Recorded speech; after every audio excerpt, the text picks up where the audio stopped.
Salam saudara-saudara terkasih di dalam nama Tuhan Yesus Kristus. Sebelum kita membaca renungan kita hari ini, mari kita berdoa menyerahkan diri kepada Tuhan. Terima kasih Bapa buat berkat-Mu dan buat anugerah-Mu yang telah Kau berikan kepada kami, sehingga kami boleh menikmatinya sampai hari ini. Tuhan, sebentar kami akan membaca renungan firman-Mu. Biarlah firman-Mu itu Bapa menjadi pelita di dalam kehidupan kami sehari-hari. Inilah doa kami di dalam nama anak-Mu Tuhan Yesus Kristus Juru Selamat kami yang hidup.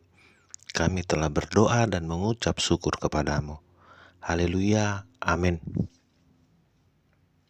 Renungan kita hari ini diambil dari Mazmur 49 ayatnya yang ke-16. Beginilah firman Tuhan. Tetapi Allah akan membebaskan nyawaku dari cengkraman dunia orang mati, sebab Ia akan menarik aku. Tema renungan hari ini berjudul Allah yang membebaskan. Saudara-saudara terkasih dalam nama Tuhan Yesus Kristus, Mazmur 49 ayatnya yang ke-15 mengandung pesan yang mendalam tentang kuasa dan pemeliharaan Tuhan atas hidup kita.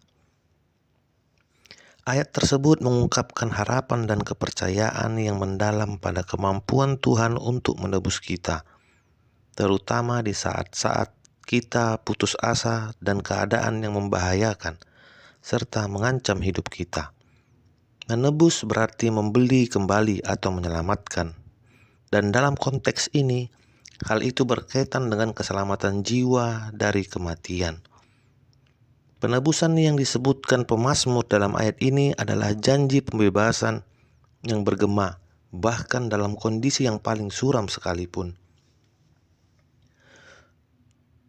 Dunia orang mati seringkali dipandang sebagai akhir bagi banyak orang yang membahasakan tentang kefaanan dari kehidupan yang berakhir pada kematian.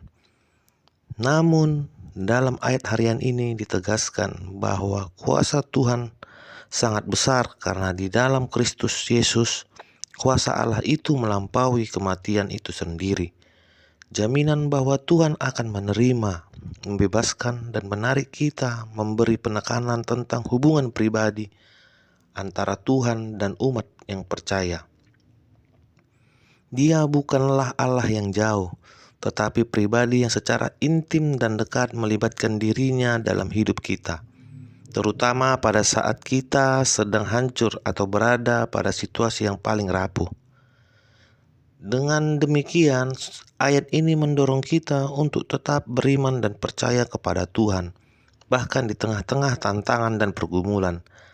Ayat ini juga mengingatkan dan menguatkan kita bahwa perjalanan kita tidak berakhir dengan kehidupan dari berakhirnya kehidupan kita secara fisik melalui kematian.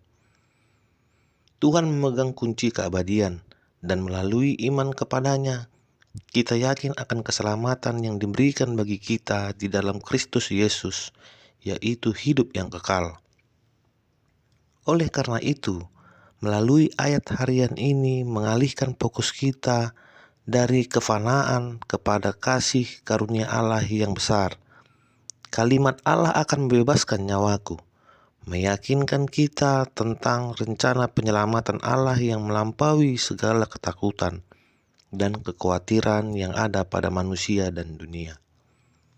Oleh karena itu, dengan iman percaya yang sedemikian mengajarkan kita perlunya untuk yakin pada perspektif iman bahwa beban yang kita pikul dalam hidup ini yang seringkali dapat mengaburkan visi kita tentang jaminan kekal akan memberi kekuatan pada kita. Tuhan mengingatkan kita bahwa Dia adalah tempat perlindungan dan kekuatan kita. Dia tidak hanya peduli pada roh kita, tetapi juga sangat aktif berusaha menebus kita dari bahaya apapun. Dengan demikian, kita menyadari bahwa panggilan Tuhan kepada kita adalah panggilan iman dan kepercayaan. Kalimat sebab Ia akan menarik aku menandakan pelukan hangat dari pencipta kita. Ia adalah sebagai undangan untuk kembali kepadanya selama pergumulan kita. Daripada tetap tinggal dalam khawatir dan merasa waspada serta sendirian, kita diyakinkan akan kehadiran dan komitmennya terhadap kesejahteraan jiwa kita. Dalam Yohanes 10 ayat yang ke-28, Yesus berkata, "Dan aku memberikan hidup yang kekal kepada mereka, dan mereka pasti tidak akan binasa sampai selama-lamanya, dan seorang pun tidak akan merebut mereka dari tanganku." Perkataan Yesus ini adalah kesinambungan janji penebusan Allah sepanjang zaman. Oleh karena itu, ayat harian ini adalah panggilan untuk mengingat kekuatan Tuhan yang tetap hadir dalam masa-masa sulit dan gelap di dalam hidup kita.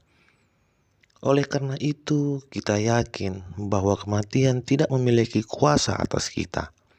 Hanya kuasa Tuhan yang berkuasa dalam semua kehidupan kita.